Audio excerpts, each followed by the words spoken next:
You're the vast crowd, are you, sir? Yeah. I suppose it's better than being on my own, marginally. I felt sorry for you. Oh, thank you. Lots of people do. Come on then, fellas. So, we've got a male ferret, a female ferret, and a kit. That time of year. Hello, young lady. You got ferrets in your pocket? We got a ferret box. Excellent. So we've got all three here. The big guy here, this is a hob, or I suppose to be precise, I ought to call him by his proper name. He's a hobble. There's a hob that's had his things chopped off, so he's neutered. And it's the only way we can have a male with us when we do events like this in the summer, because of course it's the breeding season. And if he was intact, it would be very difficult to lift him up on his own. And I'm sure you know where I'm coming from with that one. This, although it looks like a kit, this is a fully grown Jill. Starting to breed some very tiny ferrets, as you can see. This is a young hob. He's 14 weeks of age.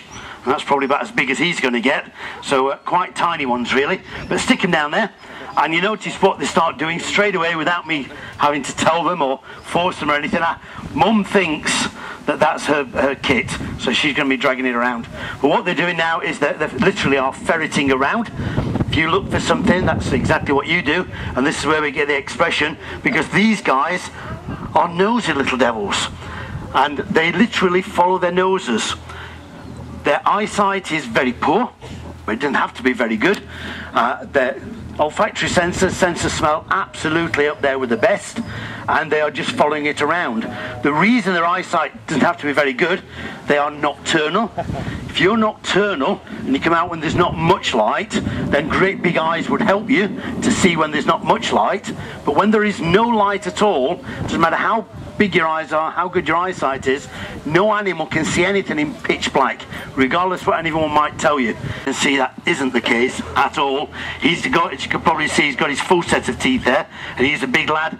And if he'd have wanted to, he could have easily bit me and hung on there. Very difficult to get a ferret off you when you bite, when you get bitten. I've already had a discussion with at least one person this morning about how to do that, and apparently he's been told by someone who knows a lot about ferrets that the only way to get a ferret off you when it bites you is to put it in a bucket of water. And so what I said to him is, the obvious thing is, are you carrying a bucket of water on you? And guess what? Not many of us do carry a bucket of water around. So although I'm sure that could possibly work, if you've not got one with you, then how the dickens is it going to work? It isn't. And so if you're going to get a ferret that bites you, then the only thing you can do is literally use your other fingers to try and prise its mouth open. But I'm a big believer that prevention is better than cure. And so therefore, I make sure they don't bite me. I have a very good sound medical reason as well. My doctor, after lots of tests, has diagnosed me with a very rare allergy. Apparently I'm allergic to pain. I found that pain hurts me, so he's advised me to avoid it. So what I do, I start handling these ferrets when they are very, very young. So this little chap's now 14 weeks old. I've been handling this little chap for the last 9 weeks. In fact, more than that. 4 weeks of age I start carrying them, start picking them up. I can't juggle three. I'm going to stick one away, otherwise I'm going to keep standing on one and get shouted at for obvious reasons. So I start handling these at just 4 weeks of age. Their eyes haven't opened by that time. Eyes on a ferret tend to open about 4.5 weeks. If you are one of these strange people who doesn't want to spend money on your ferrets, then why have you got the ferrets in the first place? But if you're one of these people, you might not use a box like this. You might use a bag. You can still buy so-called ferret carrying bags, or it is a piece of canvas with a few holes in and a piece of string through it. When I first started, everyone used to use old sacks, old potato sacks and things. The guy who taught me, his name was Graham Moxon, was a keeper up in Yorkshire, and people who didn't like him said he was off his trolley. People who liked him said he was eccentric. He wasn't the ordinary guy. And if I ever turned up with a ferret in a bag, then he would have hit me with it, because he always insisted the ferrets were carried in boxes.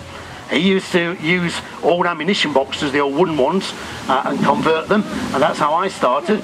And he taught me lots about ferrets. Do not put the ferret box on the top of the workings, because these guys, when they get excited, start to scratch at the box. And when they start scratching the box, the noise obviously passes down, and all the rabbits will know there's something wrong outside. Rabbits have got big ears for a reason. It makes them hear better. Their ears also, next time you see a rabbit, just pay attention, and you see the rabbit's ears are on the top of the head, not on the side of the head like most animals. And being on the top of the head means they can turn them around while still looking and still eating. So they can have the head down feeding, and their ears can be turned around, even one forward and one rear. So they've got really good hearing. They've also got a very good sense of smell.